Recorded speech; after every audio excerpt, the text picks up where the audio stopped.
for who we are was, is, and will be.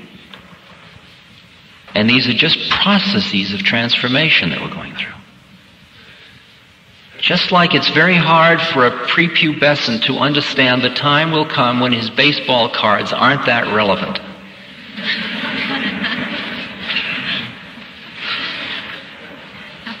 So the time will come when even our mortal coil isn't that relevant.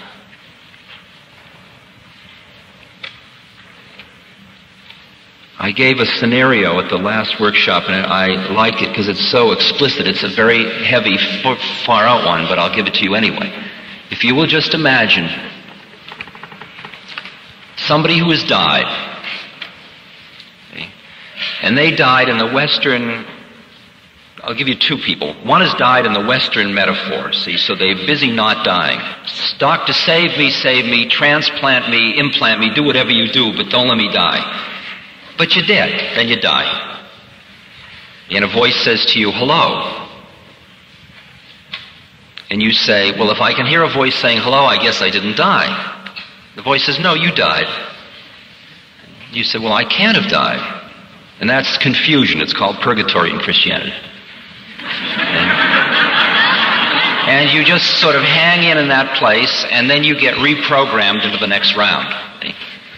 But now, as you go through incarnation after incarnation, on and on and on and on, somewhere along in the sequence of these, you begin to awaken just a little bit. And you get to the point where you begin to hear what I'm talking about, and you begin to see, wow, far out, that's all that happens when you die. So as you're dying this time, instead of, doctor, doctor, you say, wow, this is going to be great. Here we go. Ready? Ready? Put on your safety belt. Here I go. Ready or not? Oh, wow. Whew. Now you're dead, see. Somebody says hello, and you say hi. Okay? Now you're in a new predicament. You're still somebody. You're not nobody yet. You haven't finished your rounds of birth and death. So you're going to take another incarnation, because you've got more stuff to do. You've got to go through more experiences. So you have a list of things you've got to go through, see. You say, gee, if I did it right, I could clean up all of these in one birth. Far out. Let's see. If I took birth as a child in the poorest tribe in Africa, that would be good, because I'd clean up that one. That was the one I got from being that king 50 births ago when I misused that. Then let's see, if I'll get raped when I'm 9. That'll be beautiful. That would take care of that one, see. And then, see, I'll get syphilis at 13. I could die at 17 and clean the whole thing up. Far out. Okay. So now you've got a problem. You're all ready to do this. You've got your plan, and you put a little sign on you saying, this is all just a scenario. This isn't reality. You put a little sign on it, and the sign says, I am somebody who wants to take this birth looking for two other people who need me, karmically like I need them, And the computers whir and all kinds of things happen, and within 1 million or 2 Earth years, something comes up.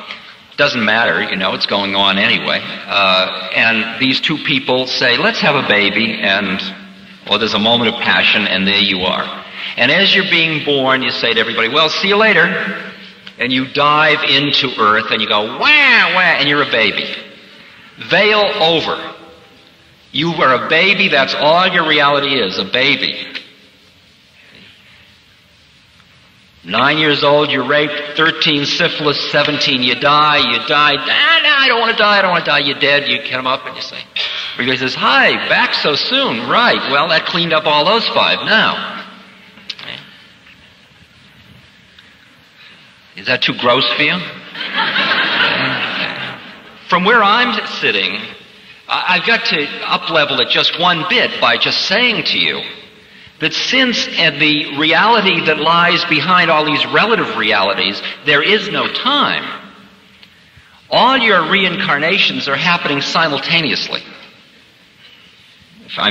That's a little heavy for you, but you got to understand that it's not like it's spread out like Bridie Murphy, like you were that 40 years ago. It's all here now, all your incarnations. So that when you get all done with the last one, you realize nothing happened anyway. I mean, I'm pushing your mind all over the place.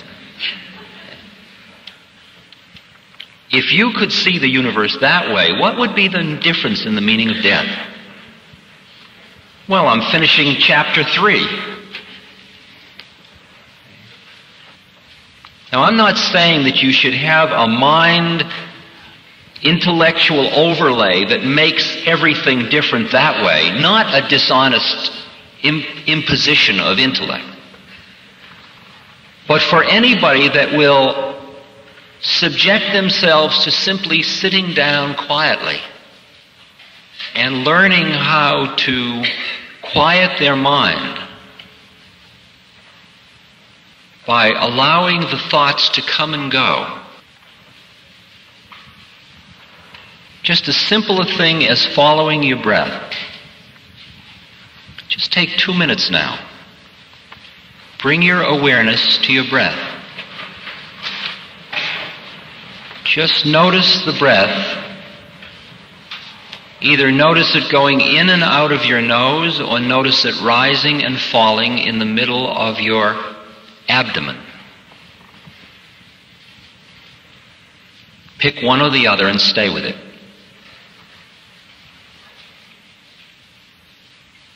Notice the breath going in. Notice the breath going out. And notice the little transition points between the in-breath and the out-breath, and the out-breath and the in-breath.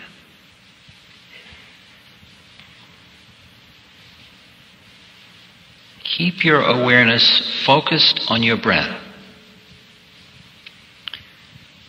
Let the rest of the thoughts come and go, just like tiny little insects around a light. If you notice feelings in your body, notice them, and then let them go. If you are thinking about what this is all about, notice that thought, let it go. Come back to your breath. Breathing in, breathing out. The thought: we are sitting in a school auditorium in Orange County at a conference, a set of thoughts. Notice them, let them go. Floating by like leaves on a stream.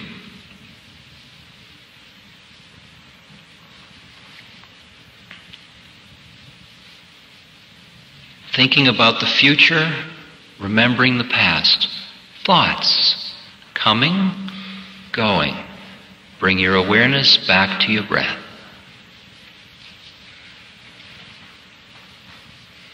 Deeper, quieter. Follow the breath carefully. Follow the in-breath, the moment of turning, the out-breath, the moment of turning.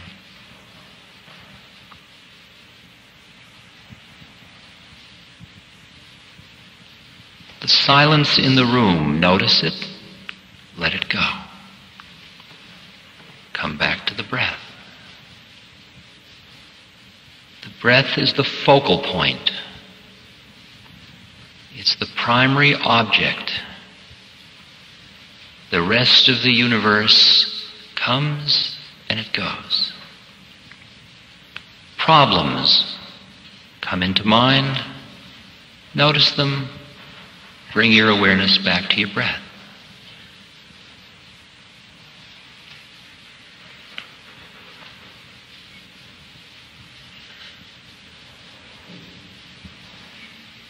Staying right in this place now. Don't move yet. That is the first method that you use in order to begin to be aware of who you are.